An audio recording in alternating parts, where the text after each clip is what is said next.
Friends, good evening. Hello. Welcome everyone to the broadcast of two YouTube channels. Welcome everyone on the Fagan Live broadcast. Good evening to everyone on the Kurbanova Live broadcast. We welcome everyone on Mark Fagan's Telegram and on the social network X. Friends, thank you very much for being with us. And there is no doubt that since last night, our blood pressure has been rising. We are all worried and we want to understand if everything is bad and what is really happening. We will dedicate this hour to that, as always, in the company of Mark Fagan. Mark, hello? Glad to welcome Alina. Glad to welcome all the viewers of the Fagan Live channel, the Kurbanova Live channel, the X network, where there is a live broadcast on the Fagan Live account, and the Fagan Live Telegram channel, where there is also a live broadcast, especially for Russians who have YouTube blocked in Russia. Friends, I think there's no need to even remind you that unity is needed today more than ever, and this includes the information sphere. So don't forget to leave us a like, make sure to subscribe to the Fagan Live YouTube channel, subscribe to the Kurbanova Live channel, share your thoughts, and of course, right now, all Western experts and journalists are analyzing whether yesterday was an accident or a deliberately planned provocation scenario by President Zelensky. You should definitely share your opinion on this in our comments. If I may, Mark, I'll say something before we start about tomorrow. Many Ukrainians are very hurt, despite the fact that, of course, everyone massively supports the president, because yesterday it's in that chair, in that room, it wasn't just President Zelensky, it was all of Ukraine. A key point by the former commander-in-chief Vladimir Zelensky is that despite challenges, we won't be ashamed. This concerns Ukraine and the entire Ukrainian people. We will never be ashamed again, because the miracle performed by the armed forces of Ukraine, our country, concerned individuals, and our government, absolutely all of it, is truly an absolute miracle, and we must remember this. And in 3 years, we have never had such a bright moment. It has not been easy. We never felt that we were close to ending this war. We are in a permanent state of a very complex challenge. We need to remember this, and everything else is an emotional roller coaster. So, Mark, what are your thoughts regarding yesterday? Incredibly dramatic. I think we won't go into details. Everyone knows they met, talked, quarreled, and President Zelensky left rather hastily. Does this seem to you like a calculated provocation from Vance, a well-thought-out scenario, or is it simply a lack of affection that has become obvious to everyone? Well, first of all, I just want to say that at the moment when everything was happening, I was actually on air on a different topic, you see, which was planned in advance. And therefore, in order to comment seriously, reasonably, and accurately, I felt it was absolutely necessary to take a brief pause. You know, often many people rush to one side or the other to hype about it. I don't do that. We have a serious analytical channel, despite the generally light stylistic form, which might seem casual or informal at first glance. The conclusions we provide are terminal. They are absolute and definitive. That is, in the sense that after our thorough and comprehensive analysis, we might not need to watch anything else or seek further information. No matter how arrogant and ambitious that may sound, it is a testament to the depth and rigor of our work. That's how it is. Therefore, sometimes the situation needs a little time to settle. Something else needs to happen. It doesn't take a significant amount of time in a relatively short period of time, but from Zelensky, it allows us to draw some interim conclusions and, as a result, clearly state them. So to answer your question, of course, it was a deliberate provocation without a doubt. Why do I think so? Well, let's talk about the form. Where have you seen negotiations start with a press approach? 48 minutes. Nothing has been discussed yet. Nothing has been established, just hello, hello. 48 minutes sitting in the Oval Office where the press starts asking questions about the substance of negotiations that haven't even been conducted yet. I'm curious who agreed on this protocol. Where is this seen? Try to handle Putin like this by the horns. Come on, you hear? Let's find out in front of others what kind of lousy underwear or socks you have, what you're wearing, what you ate. Have you ever seen anything like this? No, he won't go for it. Well, I'm just deeply convinced that Zelensky didn't expect things to go this way either. Yes, I know. Now they'll say, but Trump is so open. He lets everyone do whatever they want. Everyone can come in and ask questions and so on. Well, you're the host. You're the receiving side. You could have said, listen, thanks, everyone. We're leaving now. We have a press conference scheduled. We'll eat now, talk, I'll come out, and there will be a press conference. Why are you rushing this? We'll do everything now. We'll talk, have negotiations, sign this and that. And then we'll comment. How can you, without doing anything, without going anywhere, just say hello and immediately sit down and start answering press questions? What are you answering about? You haven't talked about anything yet. Or have your negotiations been going on for 3 days already? That was intentional. To do everything on camera, so that the whole conversation, first of all, takes place on camera. Well, there you go, there you go. And what about me? There you go, there you go. That's the first thing. Secondly, 48 minutes. What kind of timing is that? Such negotiations typically last an hour or even 2 at most, sometimes. There's no more time. Someone else is next. And here, 48 minutes are spent just answering the press, some of which, generally speaking, are the subject of discussion or are not discussed publicly at all. Never not discussed at all. I'm not even talking about the ethics, like who is wearing what and so on. Do you respect me? Hey, you, are you guys crazy or what? This is in the American White House. This is the Oval Office. Well, if you want to mess around, you would have closed the door and said, come on, are you serious? And who is showing this? This shouldn't be shown. No one does that. Well, Zelensky apparently didn't have a choice. He was just brought in and they said, sit down, the press is coming. Well, I understand that. Yermak was sitting next to him, Markarova, and some delegation representatives were there. Well, they were shocked, I think. Like everyone else? Huh? No, well, everyone was shocked, but clearly the protocol was violated. No, it's possible. A 5-minute press appearance. Yes, we gathered, we are with each other. Forget about everything. Let's talk now. And there will be a big press conference. Well, okay, that's fine. And there at the press conference, we say this and we don't touch on that. In Saudi Arabia, in Istanbul, did they come out to the press a lot? In Istanbul, when they were negotiating with Moscow, did anyone come out to the press like that? Hey, listen, you there, you horse bitch. Have you seen anything like that? Moscow said, listen, no appearances. And they have nothing to come out with.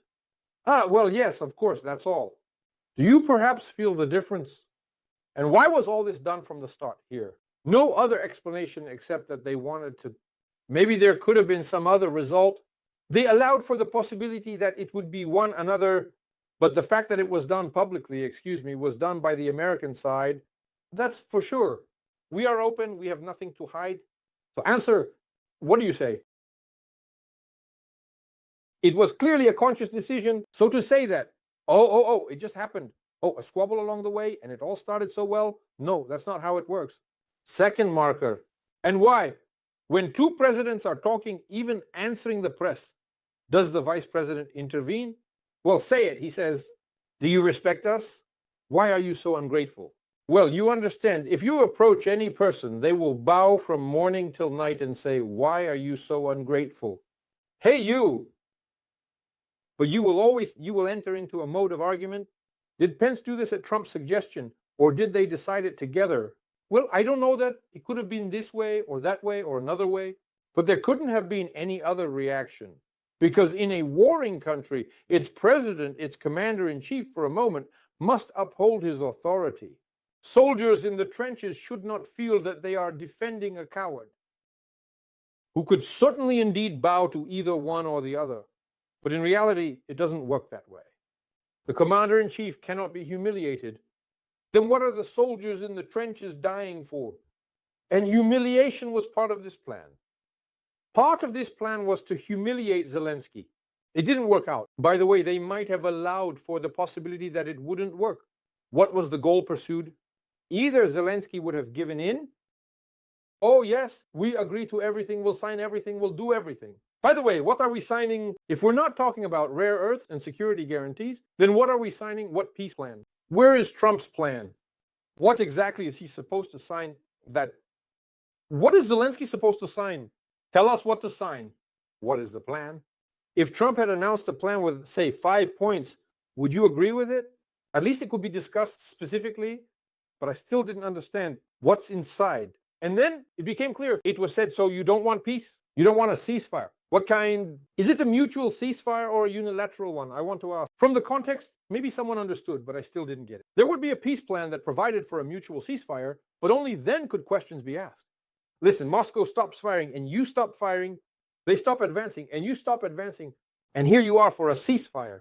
Ceasefire is unilateral, meaning Ukraine stops shooting. Is this right?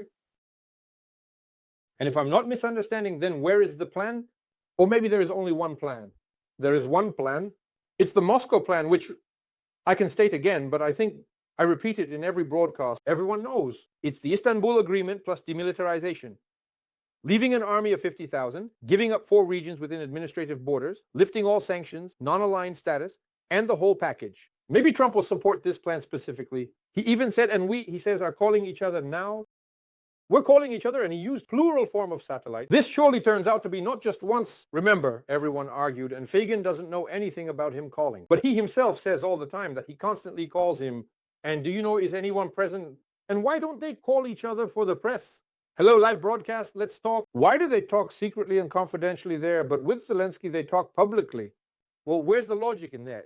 Therefore, yes, I believe that this is undoubtedly a provocation, which was supposed to result in either the public humiliation of Zelensky as the commander-in-chief or the chaos of the entire process.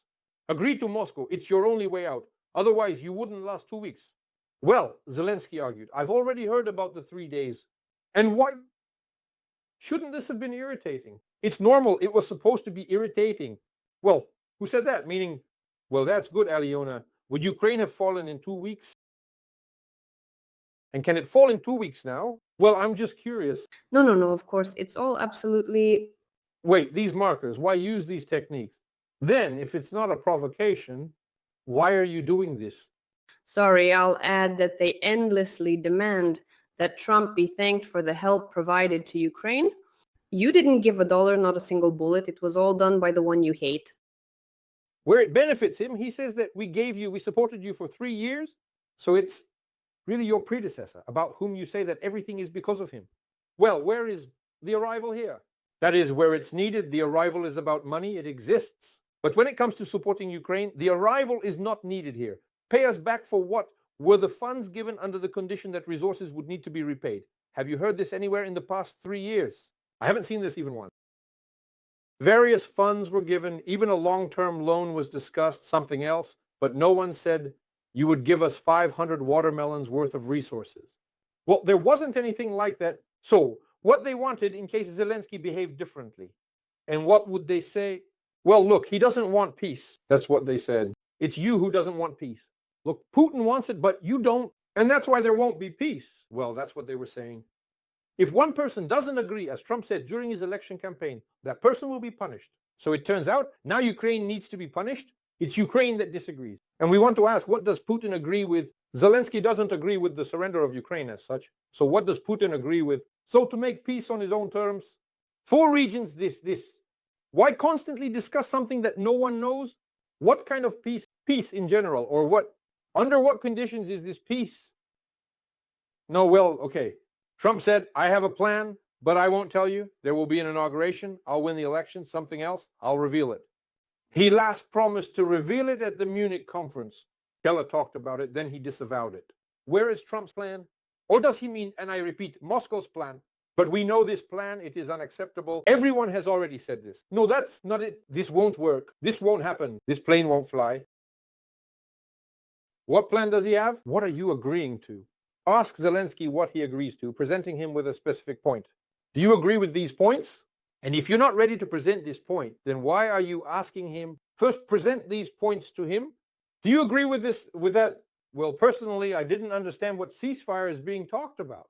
What ceasefire? A unilateral ceasefire from Ukraine while the others don't stop, right? And but Zelensky responds, no, he says, I don't agree. No, I don't agree. I would be surprised. I would say there's something wrong with his head if he said, we unilaterally cease fire and Moscow doesn't have to stop. So no one understands what they are demanding from him.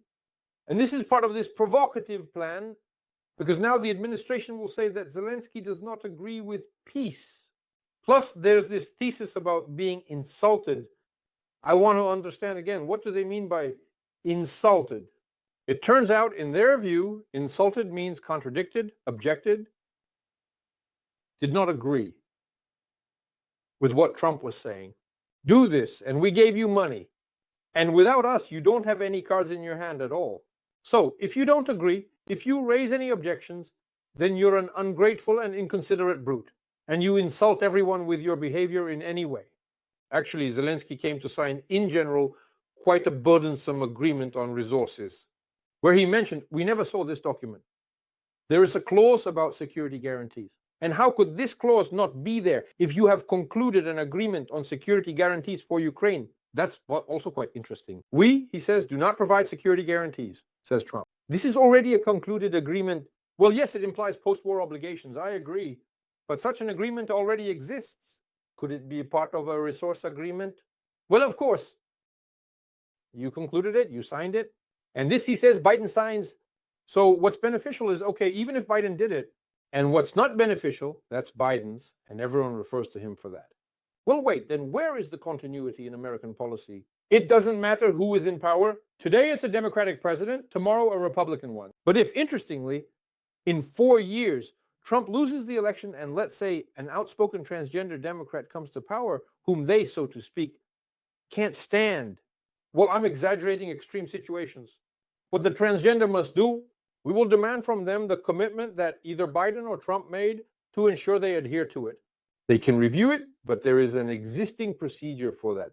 If you want to withdraw from the security guarantee commitment, you need to cancel this agreement with the United States. First, you cancel it and say, no, we no longer provide security guarantees.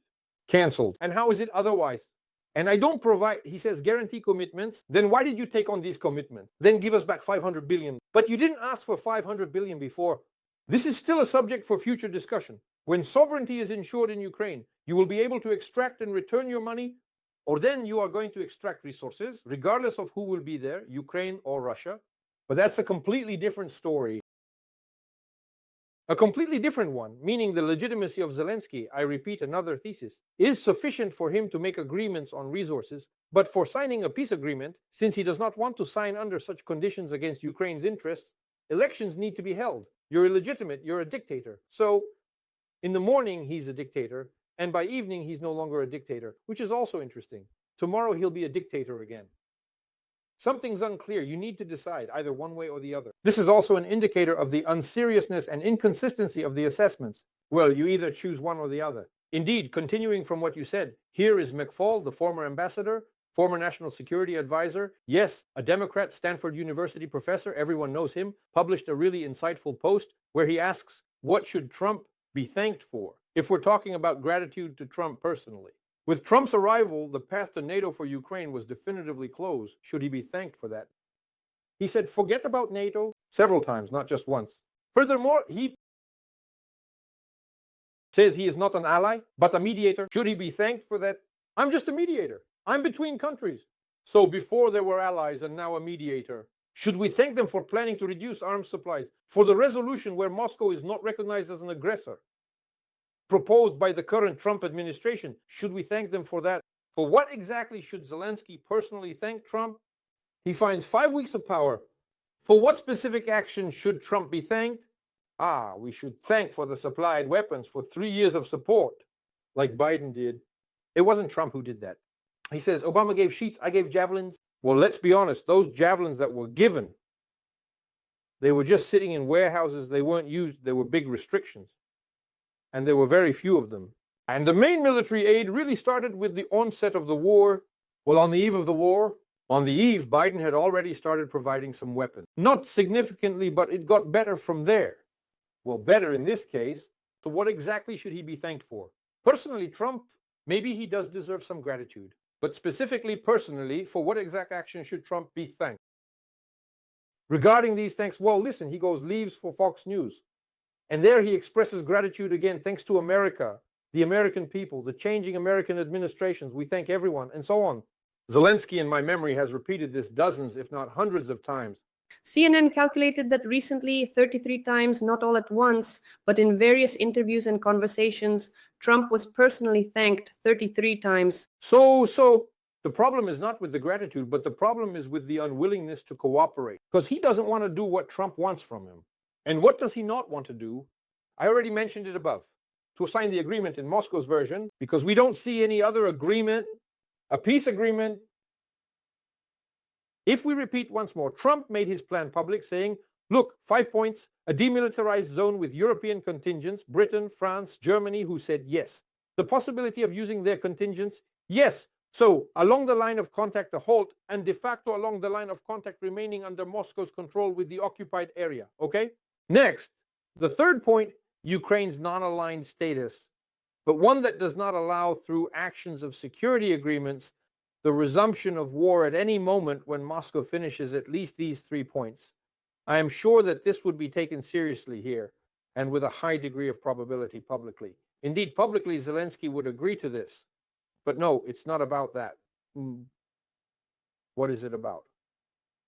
About the fact that Moscow sounds, we cautiously suggested that something clicked with Trump and his administration, definitely with Rubio, Volts, and maybe with Pence. I don't know. He's delusional. Oh, sorry, Vance, DJ Vance. So it flashed that what if Moscow rolls out something that even we, despite our strategy, cannot agree with, even if they, let's do a playback. One that we could always jump to the side and say it wasn't us. It was all Zelensky. It's not us. It's Zelensky who didn't agree. And perhaps this is exactly what we are observing. Now, they can always, even if Moscow rolls out what Lavrov is rolling out, like I want this, and also tell me what else I want. Then you can always say, no. No. It's because of Zelensky. Remember back then when he gathered there and did all this on the 28th? It's not us. No. He refused the measure. And what about us? Well, in Moscow, no. The main thing is Zelensky. Self-exonerate. To shift it from a troubled head to a healthy one. Do you understand? And I think that's exactly what happened. There is no need to harbor illusions here. So what are the consequences? Zelensky flew to London. There will indeed be some European meeting there. I want to specifically emphasize, someone might say this is all about the pro-Ukrainian stance being expressed here. No. Everyone in the world supported Zelensky.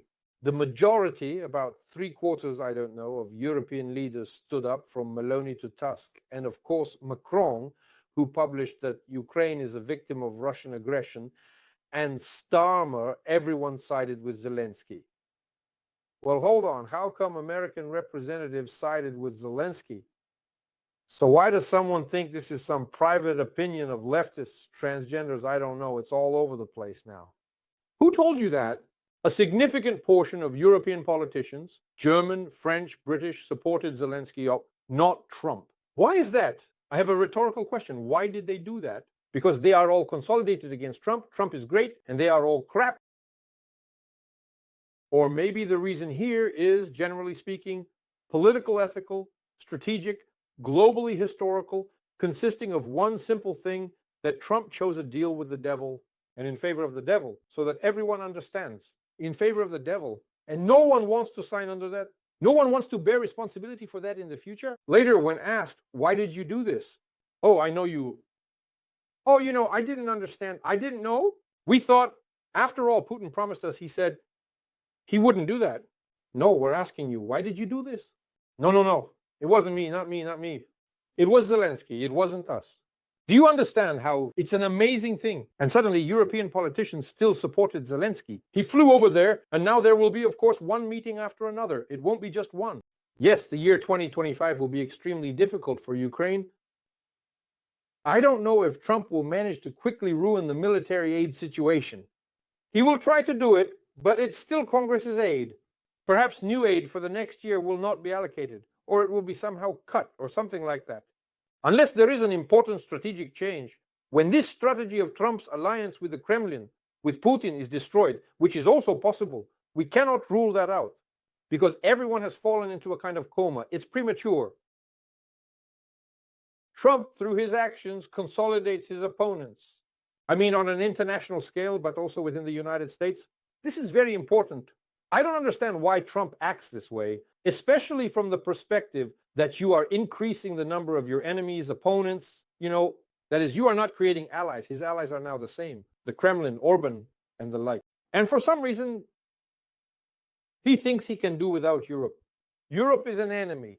The European Union was created only to spite America, to harm America, he said, literally and verbatim. So he is discarding allies like this, like this, like this. Why should these allies support Trump? Why should European countries, European leaders support him? Why? If you are dousing them with crap like this, well, if you are doing this, why are you doing it? So this indicates that there is a chance for some kind of unification, but it will be worthless and won't help Ukraine if decisions and actions following it are not taken. Which ones?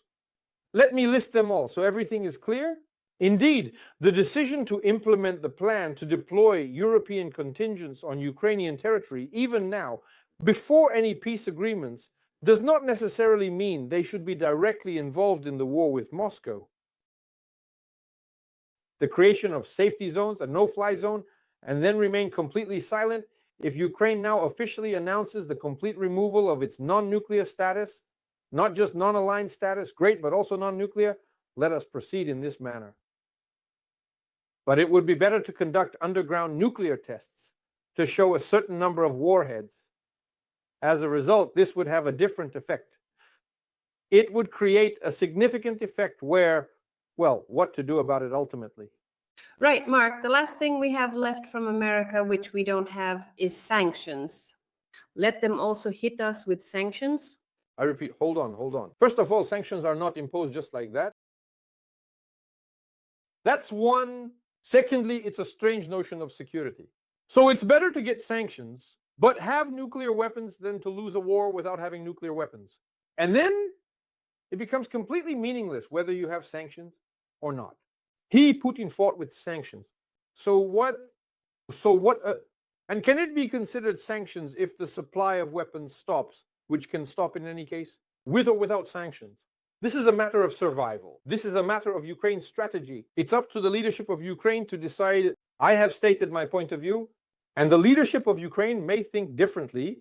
It's not necessary to listen to me. I have expressed my opinion, and then it's up to any audience and so on to accept or not accept it. Next, Europe should announce the creation of a European army, the base of which, alongside its own contingents, should be the Ukrainian army. This is an urgent issue. It's not something taken out of thin air, but yes, beyond a declaration, it's a certain decision that means Ukraine and its army will continue to exist, as they will be part of the European army and the military political union that has emerged on its basis. And this is excluding the USA. The USA should not participate in the creation of such European institutions because, excuse me, they have 7 Fridays in a week. Tomorrow, Biden, when he came, says, I restored Euro-Atlantic unity. So what? And where is this Euro-Atlantic unity in the world? Biden is retired, barely walking. Yes, it should be a strategy based on the fact that the United States will not fulfill its military and transport obligations towards Europe and its allies for Atlantic security. Maybe this won't happen. Maybe in 4 years everything will change and return to its previous state. But we must continue living with the understanding that this transatlantic security no longer exists. Furthermore, yes, so to speak, Britain and France, first and foremost, should announce that they will follow this path. First, the improvement of thermonuclear weapons in various aspects.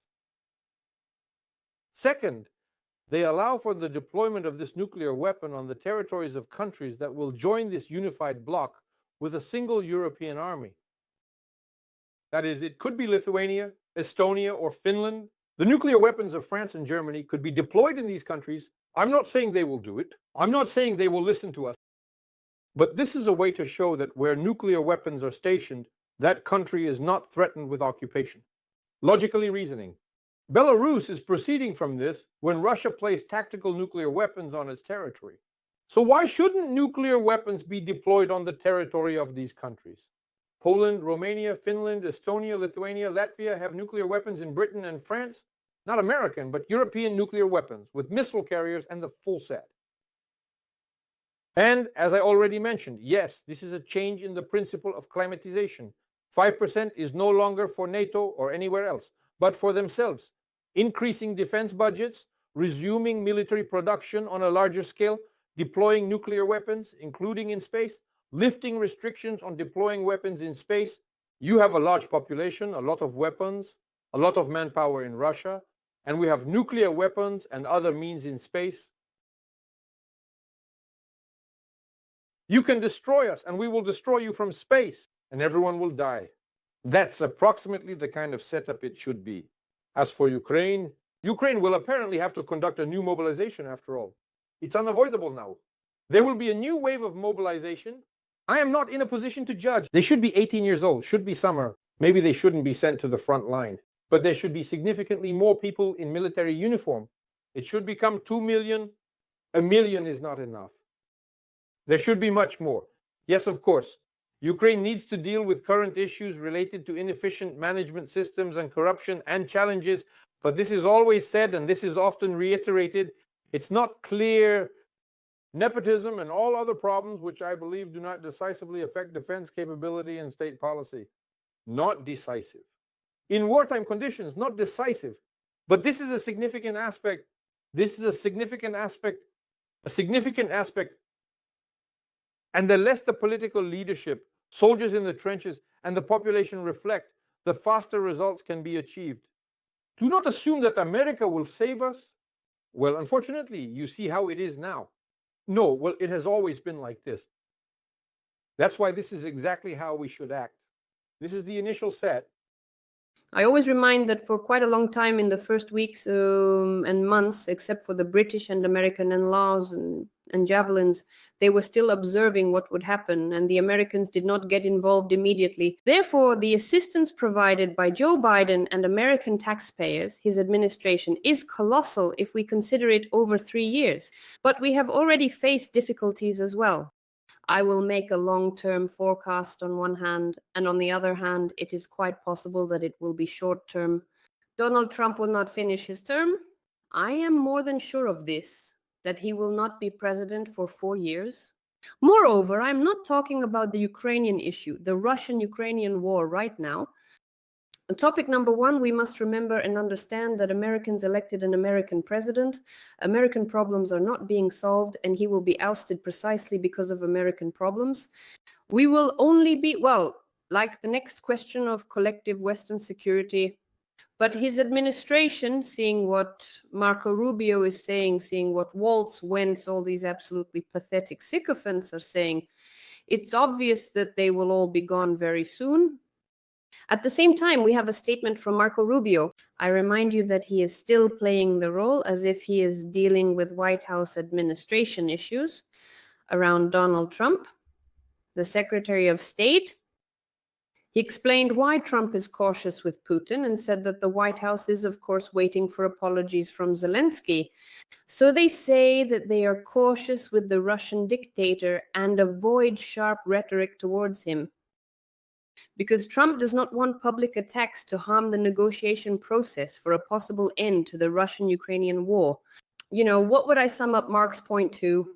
But essentially, if there is no Ukraine, if there is a quarrel with the Ukrainian president, I don't know what will happen next.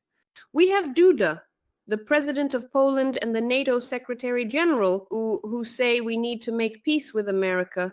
Well, of course, we need to. But on the other hand, what if not? How can negotiation to cease hostilities be conducted or continued in such a case? So it turns out that this shop needs to be closed. This is Donald Trump's main promise. This is the reason and the main topic why every evening our viewers come and try to understand whether there will be a war or not. But if you've quarreled with one side, you're no longer a mediator. You can negotiate with Putin if you want about the surrender of Kyiv. Yes, and Kyiv will not agree to this, will not comply with it. What are you talking about? So it turns out this is only needed by Kyiv to negotiate, make peace, reconcile with Trump. And Trump doesn't need this. If you set the task of a truly peacekeeping mission, mediating, not allied, and so on, that's also strange. This is only needed by Kyiv. Of course, Kyiv needs this. Who else needs this? Kyiv is, so to speak, the object of this war, and you are the mediator. You lose much less except for your political reputation. Well, okay, you can argue about that. But here people are dying. That's another question.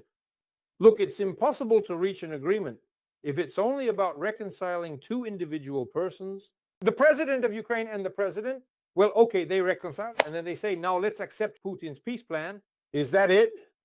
No. Well, you need to reconcile strategies. That is, finally decide what the peace is for and what kind of peace you are proposing by surrendering Ukraine. Well, it's impossible to reconcile on this issue, no matter how much you want to, no matter how well or complimentary you treat each other. Listen, let's surrender Ukraine. Is that how to reconcile? But he can't. Zelensky represents the position of the public opinion of the Ukrainian population that elected him. This is what they can't understand. Trump can't understand. By the way, the previous administration understood this well. They also tried to lead them to different, so to speak, conclusions, right? The negotiations, it turns out, in Geneva, as we said, they didn't stop with Moscow for months, even years, you see. They leaked these consultations, negotiations, which were conducted, so to speak, under the auspices of Sullivan, Burns, and other representatives of Moscow, but no one presented an ultimatum to Zelensky like Trump does. Well, for example, no one said, we'll decide everything without you. And why decide everything without you? On the contrary, not a single decision without Ukraine itself. We need to ask if Ukraine agrees with this and then continue negotiations. But here it is said, we will present it to you, and you accept what we have presented. Zelensky can now call and say, listen, well, we got carried away. Well, okay, come on. What's up with you? I don't know, maybe you were drunk or something else. But this does not solve the problem. But this problem is not solved because the issue is not in the relationships, not in personal matters, not in individuals. No, there is no such unsolvable problem there. It's all nonsense. The problem is that Trump set a strategic and tactical goal to reconcile with the Kremlin, to find common ground at the expense of Ukraine. Why did he set this? Because he sees the long-term strategy of countering China in the geopolitical landscape, and thus he understands that it is necessary to detach Moscow from China and strategically consolidate certain forces around himself in a manner that effectively achieves economic growth to solve the current internal issues, such as with illegal migration and so on. But for some reason, for this on the external front, he decided, I will withdraw from all military conflicts and I will be a peacemaker, right? That is, look, even in the Middle East, where are the bombings of Iran? Where are the solutions to Iran's nuclear problems? He uses Moscow to solve this. Lavrov went to Iran, to Tehran, to negotiate, to propose there, listen, you do this, this, and this, end this, resolve this, and you'll have money. Is that so? And with China, it's approximately at the same level. Instead of Taiwan, you do this, this, and they say no. Why don't you freak out on them? Why don't you talk to them like that? Listen, who am I, damn it? I won't use rehearsal on air. Why doesn't he talk to them like that? Why does he allow himself to speak in such a tone, ultimatum-like, bending only those who are already his friends? Well, it doesn't matter there. I repeat, they might even say something conciliatory to Zelensky. Both sides and the Ministry of Foreign Affairs will now start this dialogue. And then what? Well, they said it, got heated. Well, it happens. Zelensky, by the way, said, playing it down, that he doesn't consider it, a spat is a spat. Well, it's normal. A sharp discussion, heated. He didn't say, hey, you, I didn't hear that. Show me this quote. Well, show me this quote where Zelensky directly insults. They say, hey, you, do you have a wig or are you combing your hair wrong? Where was the insult? Where I didn't see that. A sharp discussion that he disagrees with the notion that Ukraine is bankrupt, that you don't have a card in hand, that you will lose in 2 weeks. He objected. So what? Signed the resource agreement without a security guarantee. I don't want to, let's specify a point with a security guarantee. Apparently he insisted on this point, which is why the point wasn't finally agreed upon. Just give away approximately 500 billion for around a century or so. I am saying all this to point out that the mere formal reconciliation of two people does not solve the problem of peace negotiations and their conditions. Let Trump publish the peace plan as he envisions it so that everyone can start discussing it publicly. After all, he can sit publicly with Zelensky in the Oval Office and show it, saying, this is the truce. Don't you want it? Didn't dress right or something else. But why don't you publish the plan? Where is your plan? Everything will be fine. We continue. We have excellent negotiations. We are calling back with Putin. Everything is still fine. Don't ask questions. And with Zelensky, this needs to be discussed publicly. And with Putin, everything is done quietly. You can't speak badly about him. We'll disrupt the peace agreement. What peace agreement? Publish your peace plan. What does your peace plan consist of? And if there isn't one, then don't mess with people's heads. I believe that, yes, there will be an attempt to understand now by intermediaries who will say, well, okay, we got carried away. Let's talk on the phone. All of this will happen. The problems are not being resolved. Moscow demands maximization of the result. And after what happened, what about them now? Just a rhetorical question. Why should Moscow now refuse to maximize its demands? Why? Well, there's a conflict. They will now say, we're fine. They're such jerks. Agree to our plan. We have a unique plan. 4 regions, non-aligned status for Ukraine, a 5,000 strong army, withdrawal of all weapons. Then holding early elections there, as you know well, those elections in October or whenever indeed, without Zelensky's participation, the second state language being Russian, no reparations, return our 300 billion from Europe, from Belgium and so on. Well, then they will have no demilitarized zone with European internet access, but they also mentioned this too. Donald, it's a magnificent plan. It's truly a unique plan for peace for all over the world, you understand? Do you believe now that they will abandon such an important demand? Does anyone believe that after everything that has happened over these 5 weeks and just yesterday that they will abandon it? I don't believe it. There are no grounds for it. They now have increased strong motivation. And this was indeed done by Donald Trump. He significantly increased their motivation to fully maximize their demands. He persuades them and carefully appeases them, effectively convinces them. He plays along with them while he pressures Zelensky. He steps on him with a boot instead of doing the opposite. Do you understand? I repeat once again, I am not ready to exploit the topic of what interest there is, whether he is a KGB agent. I do not know that. I have not seen these documents. I do not see any confirmation of this. If there are facts, let the American authorities investigate them. I do not see this. Because I have said many times, even worse, as strange as it may sound, is that he is not an agent, but he truly believes in Trump. What can be done with Moscow to separate it from China? What does it mean for Moscow to separate from China? In 4 years, you won't be around, but Xi Jinping will still be there. Not to mention the geography and the ideological and political unity, as well as the Siamese unity of China and Moscow. Siamese twins, 2 totalitarian regimes. The idea that Moscow can be used to solve issues in the Middle East with Iran, Syria, in other places, with Israel, its recognition by the kingdom, it turns out that economic strategies need to be established in the Arctic here and there. He truly and very firmly believes that he can negotiate this with Moscow. So why haven't you reached an agreement before? If it were so easy to agree, what prevented it from being done before?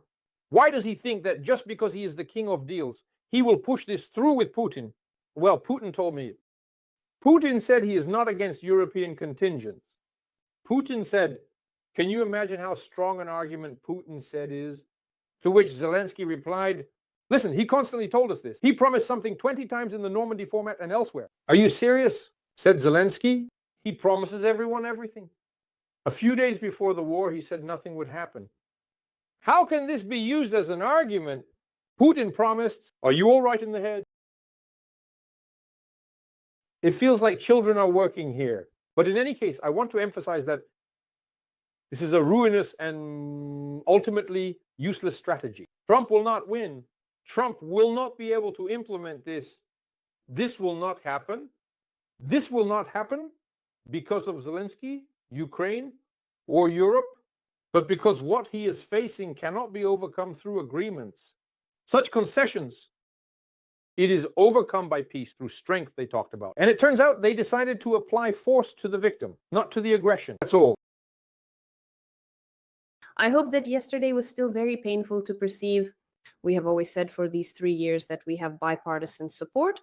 This was indeed the case because many decisions, votes, they happened with the help of both Democrats and Republicans. I don't know. We will see in the future if we can still talk about bipartisan support, because today's Republican Party is completely under the influence of Donald Trump.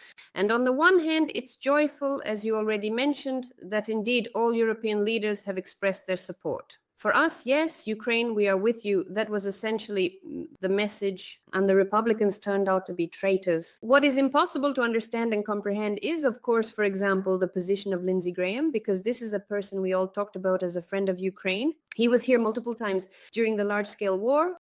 Thank you. Just recently and during the Munich Security Conference, he was also present.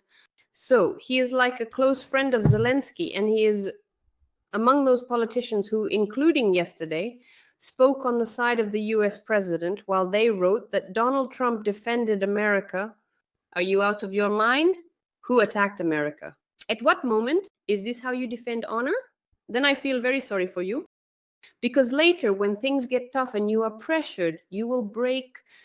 Nevertheless, the Trump supporters remained loyal to Trump, and despite their sympathy never being towards Ukraine and President Zelensky, they completely renounced. I'm certainly interested in this fact, but what are they even about? I used to think that many of them, well, indeed, they are principled. They stand against Putin, they stand against the war. These are the people, the migrants who live in America. We often remember them with you. So it turns out that since yesterday, the enemy is no longer Putin. Now the main enemy is Ukraine and President Zelensky. How did this happen? Exactly how? I don't believe in the sincerity of such statements because these people are far from fools. Neither Graham nor the likes of him. These people, it's all clear, and Rubio is certainly not a fool. It's a matter of circumstances. It's a matter of personal future. Will Trump decisively influence his re-election? Let's be completely frank and honest. In those specific places and regions where he has a stable and consistent majority, and from that point onwards, I firmly believe Graham is successfully elected as a senator representing the state of Carolina. Well, in that scenario, there Trump confidently gives his vote, as it were, and with that support, the person ultimately wins the election. Probably people don't want to lose their seats in Congress. Probably so. And that's why they act in line with the statements of their candidate who became president. And generally, there's a kind of steadfast loyalty of Republicans to their president. But this is a common and well-established practice. It's more intricate and complex with Democrats, but overall, they also support because there are certain corporate responsibilities and obligations. In this sense, Graham and any other are not different in any significant way. The problem lies elsewhere this time. Namely, that it has nothing to do with republicanism and the doctrinal and ideological nature of America. In general, it doesn't matter. Well, that's what we think. They might think differently.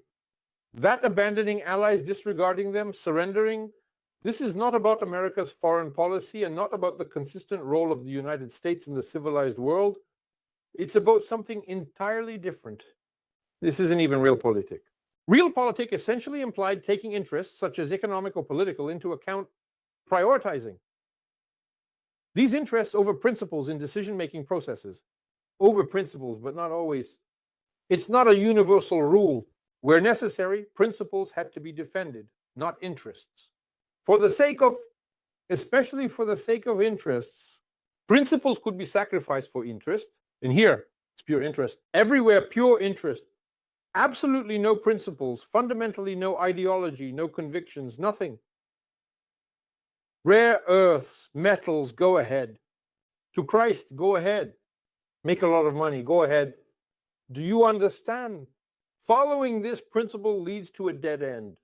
But it's not just Greben, there are others too. And here's what Bolton declared. He declared it a terrible damage, assessing what happened in the White House. Other Republicans say the same. Dick Cheney, right before election, said never vote for Trump. But these are all former. It's valuable and it's important. But Wicker stated that Putin should be shot in a manner similar to how the infamous dictator Hitler was shot. I'm just saying that the discussion, the erosion within is ongoing. And where did all those candidates go who ran against Trump in the primaries? Nikki Haley and all the others. But former and not former, they are all people. The American Republican establishment cannot avoid having discussions. The discussion is ongoing, and there are internal problems for the Republicans due to what the Trump administration is doing. But maybe other prerequisites are needed for this. Maybe we need to hold out until 2026, until the November midterm elections, where there is a high probability, we don't know, it's up to the American electorate to decide, that the Democrats might take revenge and everything will continue as it is. And then it will be quite a spectacle. You see, in the current situation, we do not expect the absolute majority of Republican politicians, such as senators, congressmen, members of parliament, representatives, and other Republican committees, prominent party leaders in the states, and ultimately think tanks and other related entities to be close to the Republican Party, that they will all align at once. Something hidden is happening that we do not yet see, but they cannot fail to understand it. That's what I'm talking about. They might be mistaken, even if it's due to circumstances, but more or less sincerely, no. They understand everything perfectly. These people are seasoned in politics to a degree that does not allow them to wear this mask for too long. You understand? Any setback for Trump will lead to a collapse. God forbid Trump stumbles somewhere. They will all abandon him. They will be the first to testify in courts. Therefore, you see, as you can understand, it's about strategy, about doctrinal matters that have fundamental significance, historical significance. A change in the role of the USA will lead to this world ceasing to be definitively Americentric. This world will undoubtedly lose, I mean the American world, its leadership in the Western community. It will simply lose it. This center of civilization from Europe, which spread across the ocean and into faraway regions, will simply dissolve, dry up. America without Europe will not be able to have the role it once had. It won't be able to sustain it in the world. Just, well, arithmetically, the world's population is 8 billion and 330 million live in America.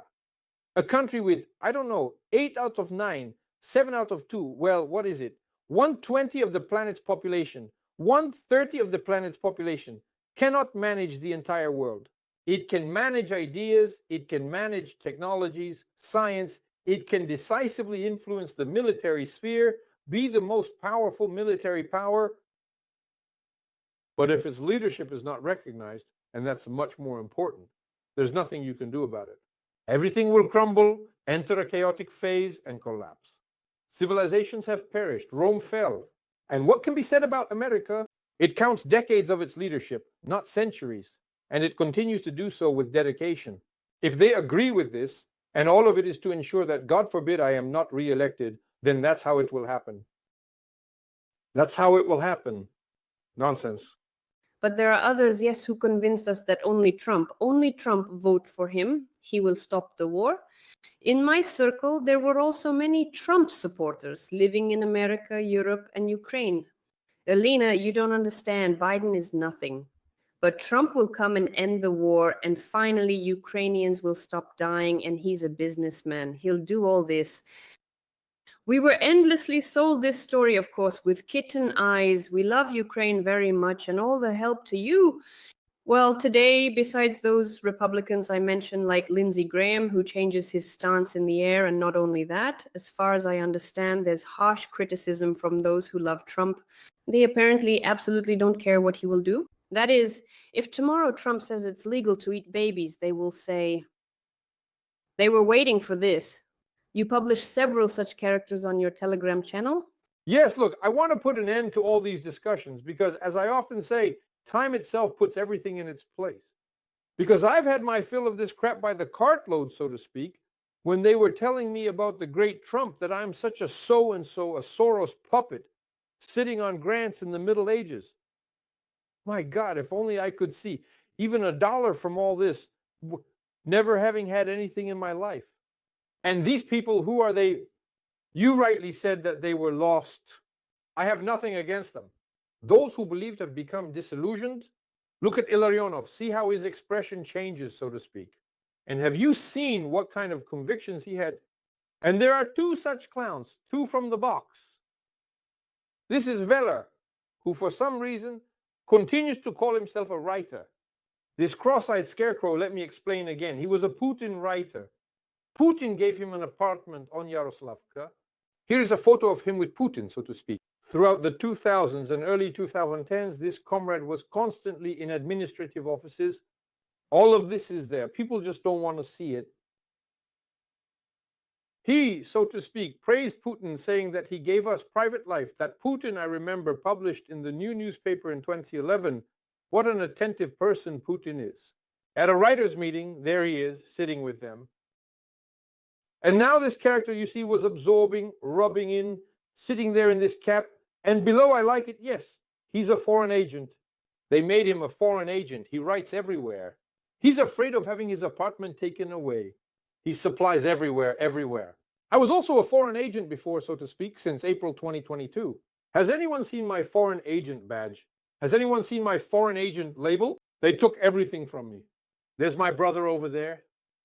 Now there are searches going on. They gave me 11 years. And this comrade sits in a mask saying, yes, Zelensky, he says, is a drug addict. Yes, he says, as he often reflects on his shortcomings, he's inadequate. And Trump, he's great. That's what he commented on yesterday. I just want to ask a question. Are these the ones, the incompetents, the paper shufflers that we are supposed to listen to now? I would now, first of all, address the Ukrainian audience. Because sometimes when you hear from them, your ears wilt, and he understands something. He's an opportunist. Whether it's for Putin or Trump, he doesn't care. As long as his property isn't taken away, that's why he's a foreign agent, Klashkov. This is spread by Weiler, a foreign agent. The second one is the same. Please show me the name Solonin. Let's read. Trump's victory is the best thing that can happen to Ukraine. The best, he says. The best, damn it. Short-statured bastard. Do you understand? And people continue, and he says, read their books. Well, read them. What difference does it make to me if you read their books? I don't give a damn about the books. I haven't even read all of Dostoevsky yet to be interested in this literature. We're discussing something else right now. We're discussing how these people, like this Solonin, who is not a foreign agent, not discussed, books are on the shelves, continues to sell and publish books about Russia. The great defender of the armed forces of Ukraine, the helper. How can this be? How does it all fit together? These people were pushing this nonsense and misleading information on you along with this whole Trump narrative and so on, suggesting that Trump's victory is supposedly better for Ukraine. Well, is this supposed to continue for everyone? There should be some finality in this, definitive assessments already. Am I suggesting we shoot them or what? No. I just suggest we stop indulging in all of this. Flush it down the toilet where you need to press the pedal so they don't clutter the YouTube space with their nonsense. It's important not to listen to this crap as you understand who you're listening to. These are half-wits with 2 brain cells, and one of them even claimed there would be no war a day before. Solonin said there would be no war. He just recently published a video on February 23rd. How can it be that such people are messing with your minds? They open your skull and mess in there, then close it. How can this be? I have a rhetorical question. And Pionkovsky, he's an idiot. Do you understand the logic? He's a colonel, and that's it. And what can you do about it? Therefore, of course, and undoubtedly, even though it's slightly more sad and dramatic, it's certainly good that time certainly puts everything in its place. Time ultimately reveals who is genuine, who is consistent, who is crystal clear, and who simply possesses intelligence. And providence determines. And who is simply a parasite, often an opportunistic parasite, or indeed a cunning, greedy parasite, which often combines very well in nature. In fact, I would like people, our audience, which is a significant audience, and since we work with the information flow, to somehow start understanding and listening in a certain way.